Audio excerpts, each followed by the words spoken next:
Audio Jungle.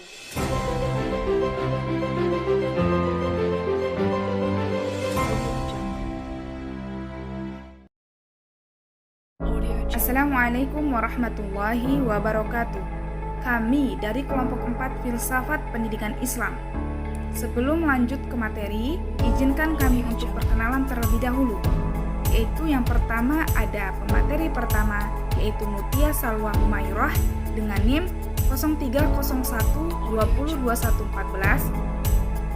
Ada pemateri kedua, yaitu Nisa Cahyani Boru Sunyaraya dengan NIM 0301203235. Ada pemateri ketiga, yaitu Nur Adila Rangkuti dengan NIM 0301202101.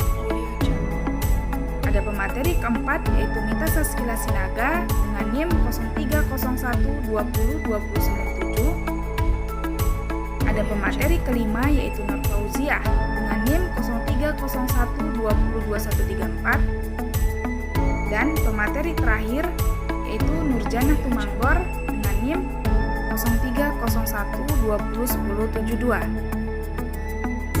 Kami dari kelompok 4 akan membahas materi yang berjudul unsur peserta didik dalam perspektif pendidikan Islam. Potensi peserta didik dalam perspektif filsafat pendidikan Islami.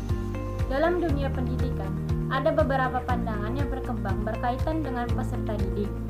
Ada yang mendefinisikan peserta didik sebagai manusia belum dewasa dan karenanya ia membutuhkan pengajaran, pelatihan, dan bimbingan dari orang dewasa atau pendidik untuk mengajarkannya menuju pada kawasan. Ada pula yang berpendapat bahwa peserta didik adalah manusia yang memiliki fitrah atau potensi untuk mengembangkan diri. Peserta didik dalam perspektif Islami. Dalam perspektif filsafat pendidikan Islami, semua makhluk pada dasarnya adalah peserta didik.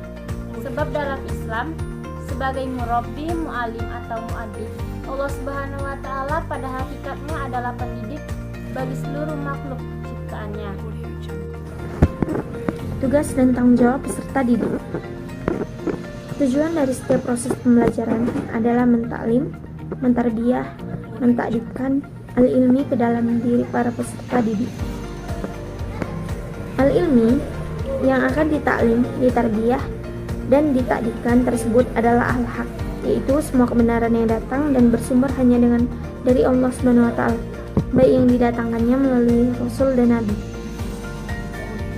maupun yang dihamparkannya seluruh ke alam semesta, termasuk diri kita sendiri. Menurut Atiyah Al-Basiyah mengemukakan bahwa kewajiban-kewajiban yang harus senantiasa dilakukan peserta didik adalah: 1. Sebelum memulai aktivitas pembelajaran, peserta didik harus terlebih dahulu membersihkan hatinya dari sifat-sifat yang buruk, karena belajar mengajar itu merupakan ibadah dan ibadah harus dilakukan dengan hati yang bersih.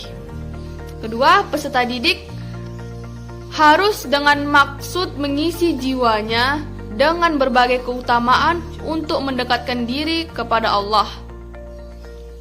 Ketiga, bersedia mencari ilmu di berbagai tempat yang jauh, sekalipun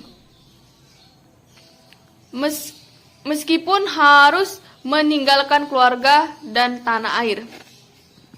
Keempat, tidak terlalu sering menukar guru dan hendaklah berpikir panjang sebelum menukar guru. Yang kelima, hendaklah menghormati guru, memuliakan dan mengagungkannya karena Allah, serta berupaya menyenangkan hatinya dengan cara yang baik. Keenam, jangan merepotkan guru, jangan berjalan di hadapannya, jangan duduk di tempat duduknya, dan jangan mulai bicara sebelum diizinkan guru. Sifat-sifat yang harus dimiliki oleh peserta didik. Sesuai dengan karakter dasarnya, dalam Islam, ilmu itu datang dari al-haq, dan karenanya ia merupakan al-nur atau cahaya kebenaran yang akan menerangi kehidupan para pencarinya. Sebagai al-haq atau yang maha besar, yang maha benar, Allah Subhanahu wa Ta'ala maha suci dan kesuciannya hanya bisa dihampiri yang suci pula. Karenanya, sifat utama Dan pertama yang harus dimiliki oleh peserta didik adalah mensucikan diri atau jiwanya tazkiyah sebelum menuntut ilmu pendidikan atau ilmu pengetahuan. Sifat lain dari wajib yang dimiliki oleh peserta didik yaitu adalah sabar. Sabar adalah salah satu sifat yang sangat dipentingkan dalam membelajarkan diri atau menuntut ilmu pengetahuan. Tanpa kesabaran, ilmu tidak akan bisa diraih, apalagi diamalkan dalam bentuk kepribadian peserta didik. Dalam proses menuntut ilmu, ikhlas melakukan seluruh aktivitas belajar adalah sifat yang harus dimiliki setiap peserta didik. Dalam perspektif Islam, belajar merupakan ibadah. Esensi dari ibadah adalah aktualisasi syahadah kepada Allah Subhanahu wa taala dalam kehidupan. Semua manusia memerlukan ilmu pengetahuan. Oleh sebab itu, menuntut ilmu pengetahuan adalah kebutuhan dasar setiap manusia. Keikhlasan adalah sebuah keniscayaan dalam menuntut ilmu pengetahuan. Menghiasi diri dengan akhlak terpuji dan senantiasa berupaya menampilkan nilai-nilai praktis dari setiap ilmu yang dipelajari dalam kehidupan keseharian merupakan sifat yang penting lainnya yang harus dimiliki setiap peserta didik.